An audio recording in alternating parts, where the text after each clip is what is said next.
Yeah, behind me is Whalley Hospital. It's shut down now. It's been shut down, I think, for about 10 years. It's an old Victorian institution, and the part it plays in the book is one of the characters, Tomo, who was in Abide With Me as well. In Abide With Me, his mental health starts to deteriorate, and by the time April Skies comes along, it's deteriorated to such an extent that he's unfortunately in the psychiatric institution. He's in a secure unit because his mental health deteriorated to such a state he's no longer able to even look after himself, and he's at times a little bit dangerous. And I worked for a lot of years in units like the one behind me, and they're horrendous places not only to work, but to think of someone that you know and love being in one of those is heartbreaking.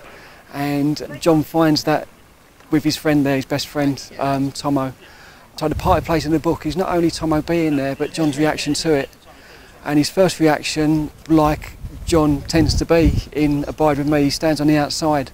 But he's a good lad, John.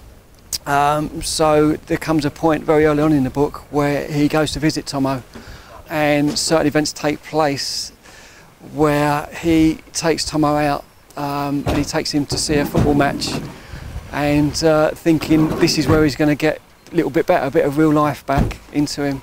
The doctors think that it would be good for Tomo if he actually went out into, I suppose, what they term would be the real world for the day, because life in an institution is a very enclosed world, and being in an institution, it can be all you see is the other people in it, and it becomes such a routine that life outside becomes a distant memory. So a little bit like prison, well, very much like prison, that to get back out there you need to be reintroduced a little bit at a time. So Johnny has the idea of going to the hospital to see if they can get Tomo out, and decides what a great idea to take him to a football match. Now the book starts, April Skies starts 2 years after Abide With Me finishes, and it's 1991, and West Ham are in the FA Cup semi-final against Nottingham Forest. And John's thinking what a great idea that would be, take him there, semi-final, right, that'll get him better. Unfortunately things don't go to plan on the pitch and off, and Tomo has to be returned. And it broke my heart to write that, because having worked with characters like Tomo, they can't communicate very well. Everything goes on inside them. So you can see they're heartbreaking, but they can't express it. So when John goes, after the match, goes back home with Tomo to his mum's house, there's a scene there where they have a simple thing like having breakfast and getting up in the morning. To me, it broke my heart just writing those scenes, because both Tomo and Kenny in the first book are on a character I used to actually work with, whose own story is even more heartbreaking than either one of those. So when I was writing it, a lot of their characters went into the scenes. And for me, it made that whole life in an institution even sadder than what I remember it.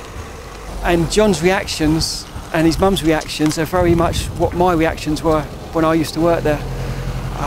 Just little things. I mean, I still work in a place similar to it, although it's not as dangerous. And there's one action one of the clients or the residents that lives there does, and he'll drink a cup of tea and he'll wipe his thumb down the mug to catch the rest of the tea. And I put that into the book. And another little thing where you find a lot of people that used to be in institutions, it was such a routine, even a routine for clearing the table. They would get their cup and put it in their bowl with their spoon or knife and fork and then take it away. And so I put that into the book as well, just to try and give some sort of flavour of the little details of what it's like to be there. Whalley Hospital, being it was a massive institution in its day, it's now mostly a housing estate. The front bit's all listed, so which is why it's fantastic that it still stands, because it's reminiscent of a lot of institutions of those times, which I've got mixed views about them being torn down. I mean, unbelievable buildings, but the people that lived there, this was their home, this was their world. The political, if you like, thing of wanting to get them out into the community, in my experience, working with people like that have been put into the community, it terrifies them, because that wasn't their world. They're in a place they're not wanted much of the time.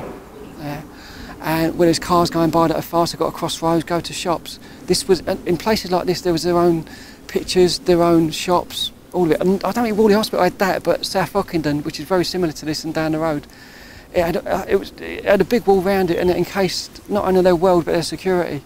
So writing the lights of Kenny in the first book, in Abide With Me, and Tomo and April Skies, it's really close to my heart. Yeah, how people are treated for no fault of their own. They've got no choices and no voice, and yet they're told this is where you live, and then told this is your choice to live here, but it's not. It really isn't. You know, it's heartbreaking. Right, we're in the Teapot Cafe, which is really different from how it used to be 20 odd years ago when the book is set. Being set in 1991, a lot has changed in Watford since then. John has to go to the Teapot when he loses his job on the market. He decides to get a job, so he comes down to Watford, and there's a job agency, which is the one I got my first job from, or second job from, and he has a bit of a time in there, needs a cup of tea, so he pops down to the Teapot Cafe, has a bit of an incident in there, and April's guy's a little bit different than Abide with me in tone, in that he's a little bit older, so girls sort of come under his radar, and there's a really pretty waitress behind the counter who has a little bit of an effect on John. And he spills his tea, and he has to get out pretty sharpish because the bloke he's spilt his tea over is a great big fella that he meets later on in the book as well. And the Teapot's just typical of an East End cafe, how they used to be in the sort of 80s, 90s, changed very much since, like I say, but still do a great cup of tea. So early on in the book, John loses his job on the market, which is a job he's had since he's a kid, the only job he's ever known, and he has to find a job out in the real world. And he finds himself here in a factory in Basildon that makes doors for the backs of lorries.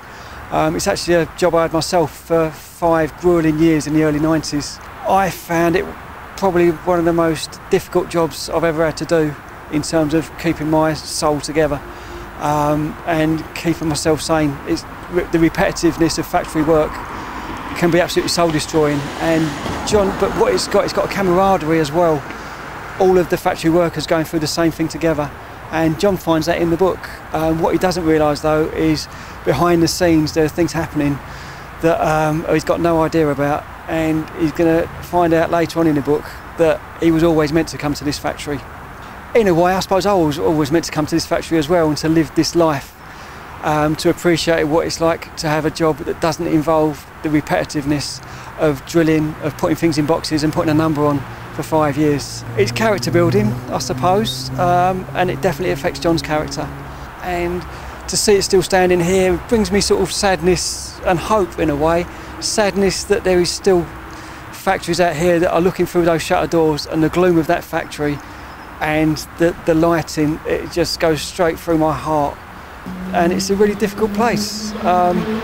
John goes in there with hope, and he knows that he has to find work because he's still living at home with his mum and Charlie. He knows he can't live like that forever, and he's prepared to do anything just to get that money in so he can move on. But as I say, there's danger lurking in that factory that he's got no idea about.